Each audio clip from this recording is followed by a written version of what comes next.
Everybody.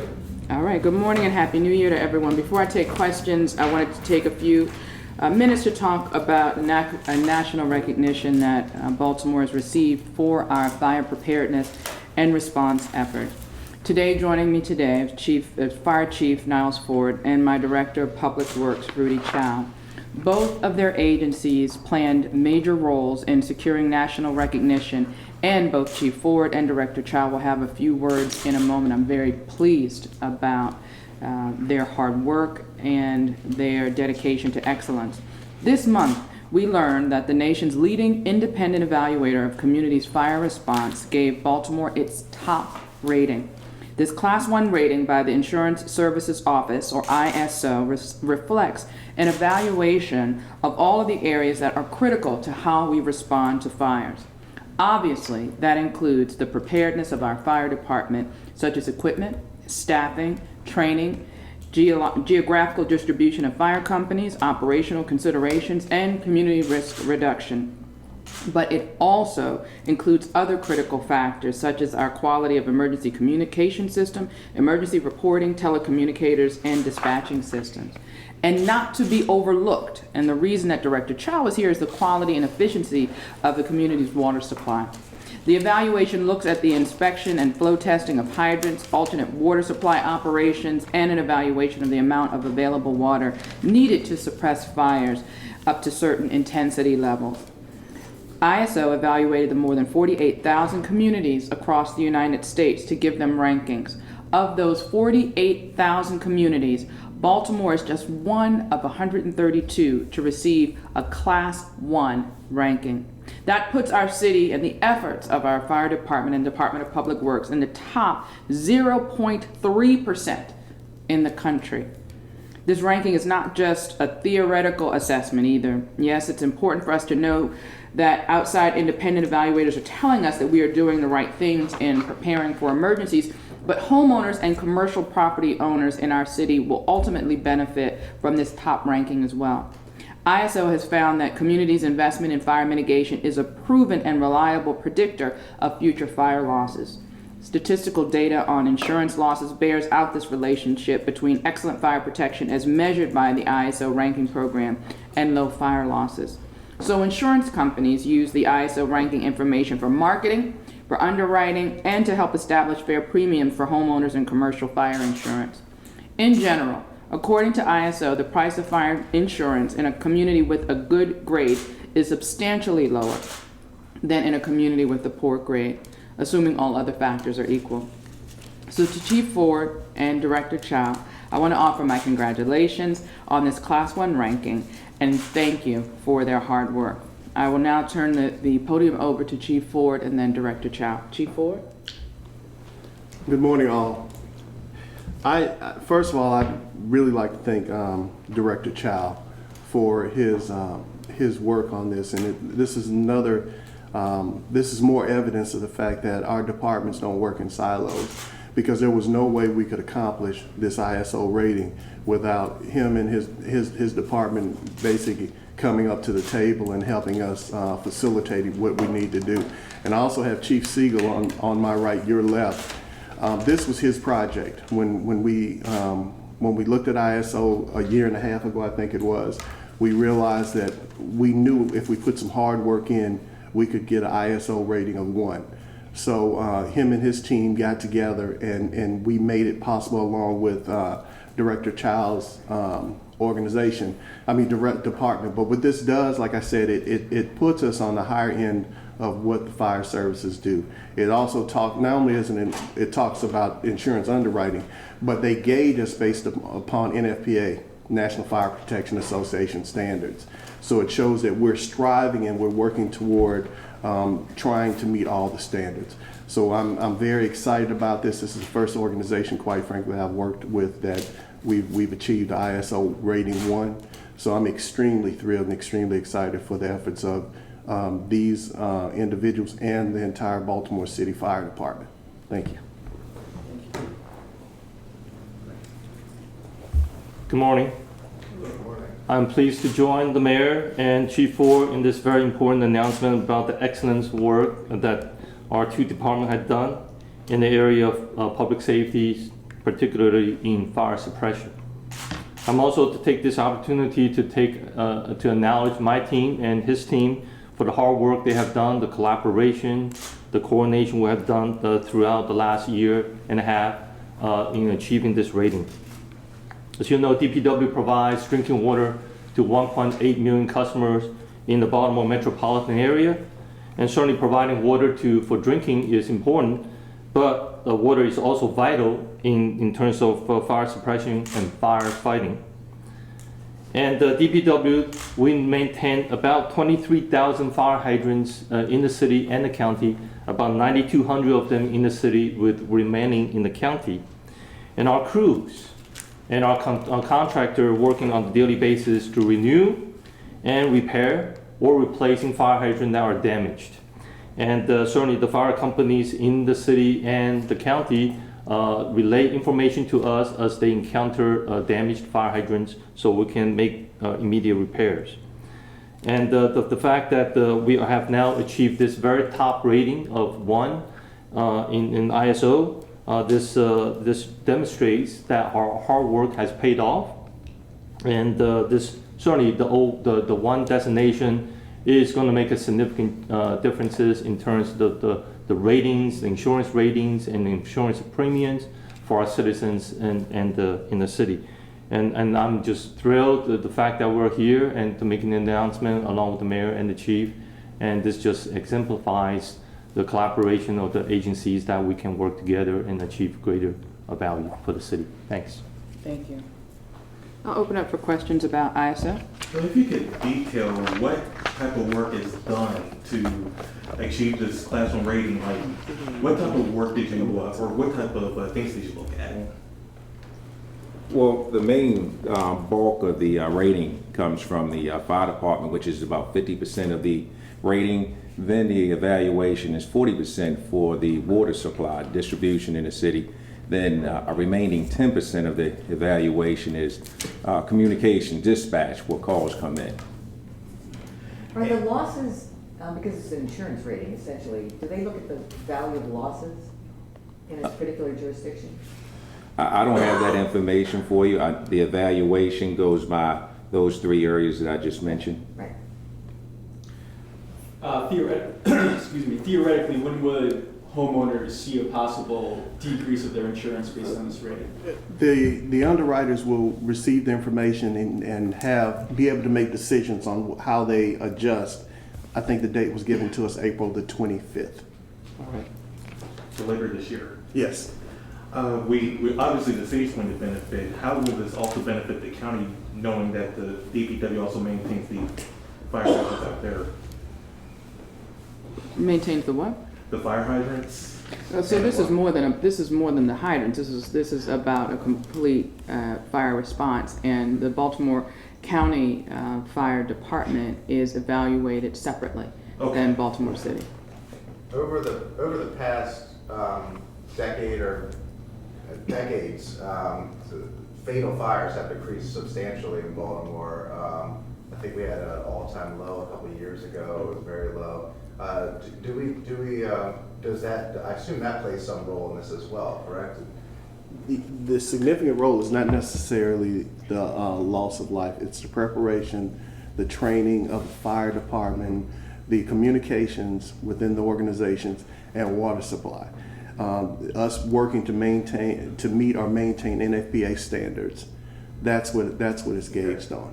So it's about the preparation, not necessarily the results of fewer fire deaths and things like that. And what the concept is, the correlation is the fact that if you have a more prepared organization that trains and has good turnout times and things like that, that the general perspective is that your service is better. But each municipality has idiosyncrasies to each one of them. Case in point, you may have a city that is not as challenged as our city is, that wouldn't have any fire deaths, but the fire department may not be a very good fire department. So why would that play a role in it? I think that's where that comes from. Chief, do you know how much of the city is now sprinklered? I do not know that. Is that somebody should know that, am I correct? I could find that information Because all the out. new housing that has Right. been built over the And- last 15 years. and by is law, it federal, has to right? be, Right, yes. correct, right. Yeah, so I wouldn't know what the percentage is. Yeah, right now. we can get you that information. Yeah. Obviously, all the new building permits comes through, Right. and certainly under the new current plumbing code, there is that requirement, and we can certainly get, Right. bring that information. Any other ayes or questions? All right, thank you both. Thank you. Appreciate it. Thank you.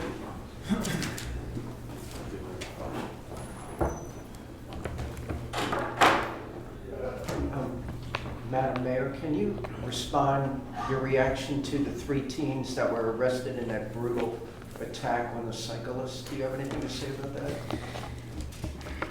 I don't know where to start. Sometimes you get so frustrated when you think about our young people. When you hear about this type of attack, I'm grateful that we had a lot of community input that allowed us to very quickly identify these young people and get them off the street. So I'm grateful for the community support in working with the police. I've said all along that is how we will have safer cities, when the police and the community work very strongly together. But the incident is tragic.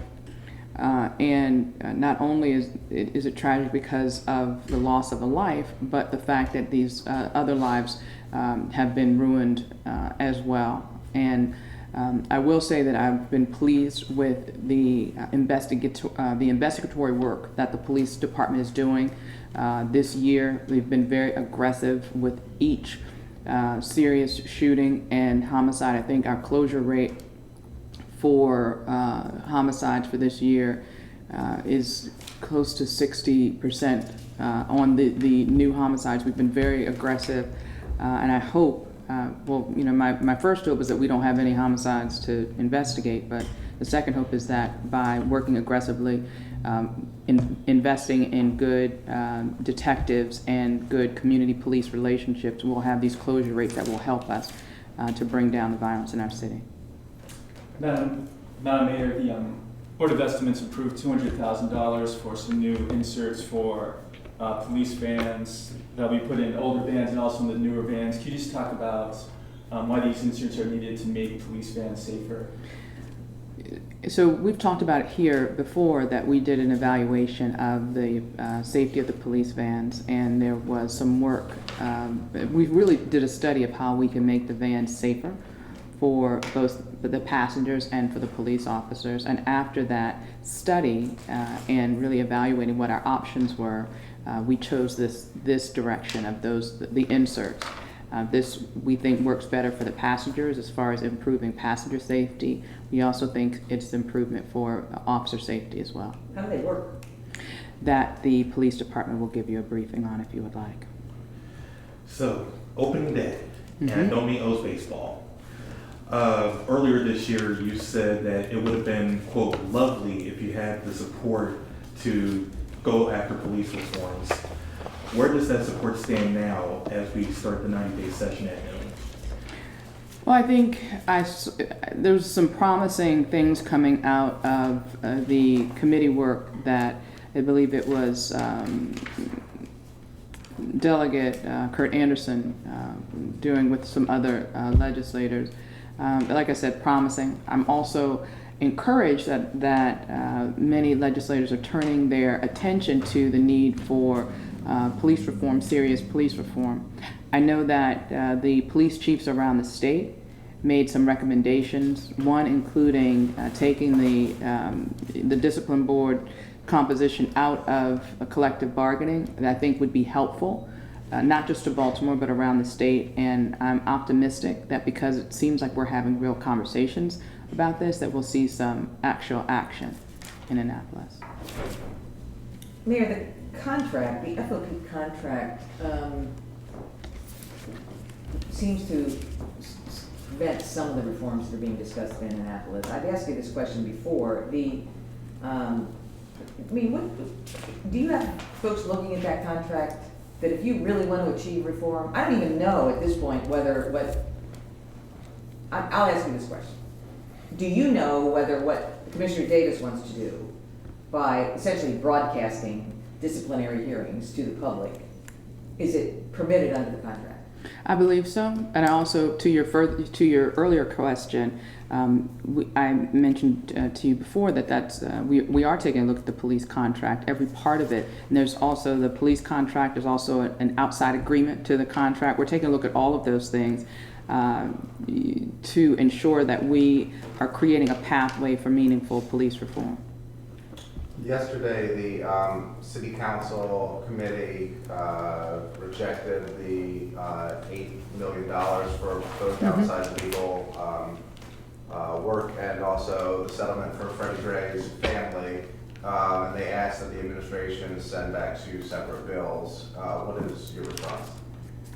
I certainly am looking forward to working with the city council. My frustration is, as you know, Jane just mentioned the police commissioner putting the disciplinary hearings, making them public.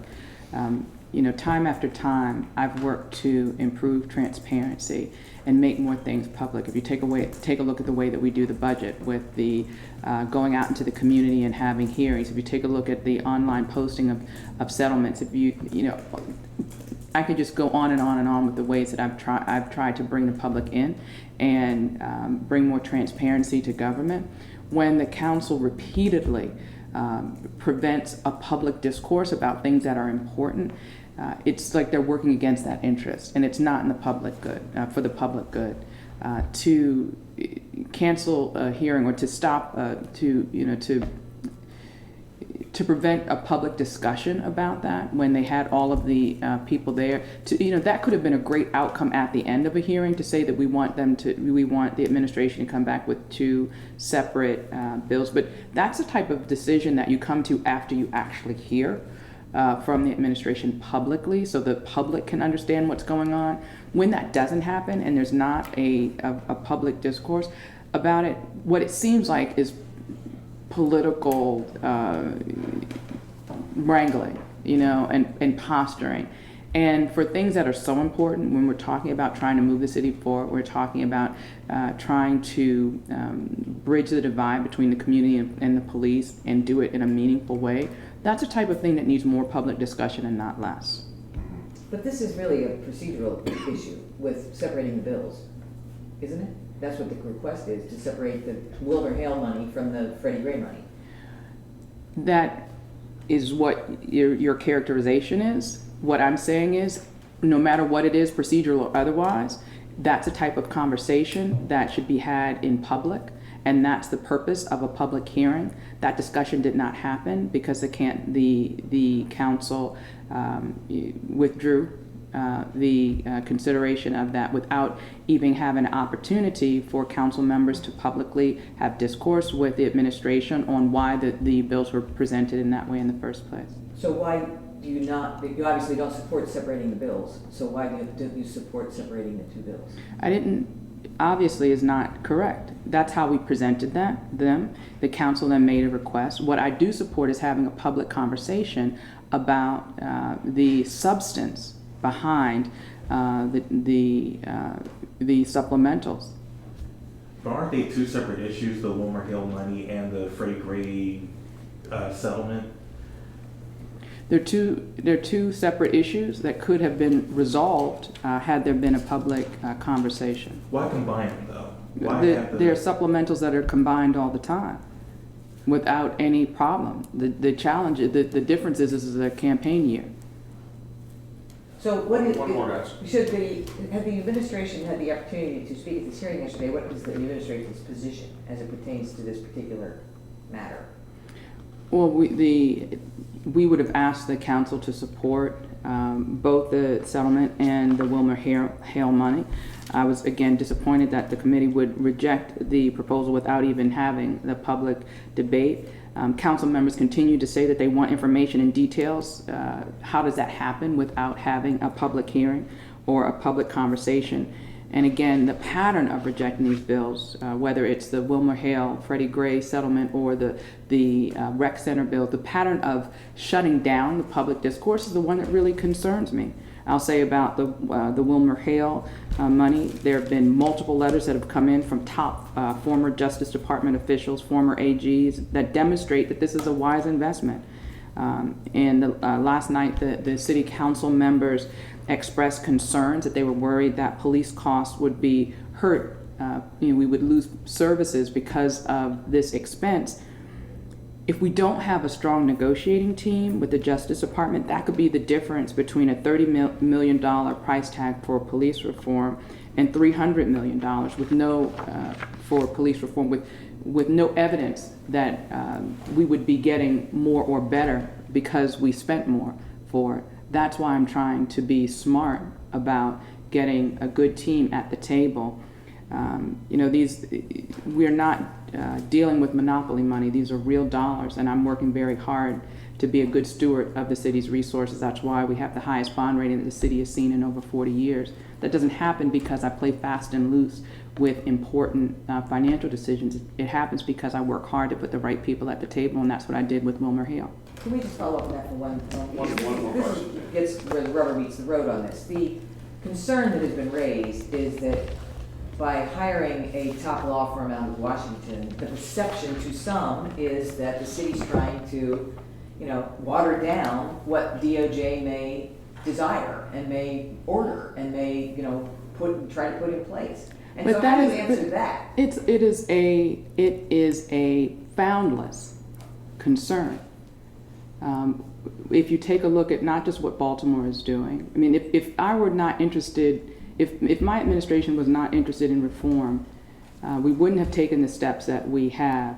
Before Freddie Gray, I was in Annapolis fighting for the law enforcement officers' Bill of Rights reform. Before Freddie Gray, we invited the Department of Justice in for collaborative reform. The evidence is very clear that we are working to get reforms.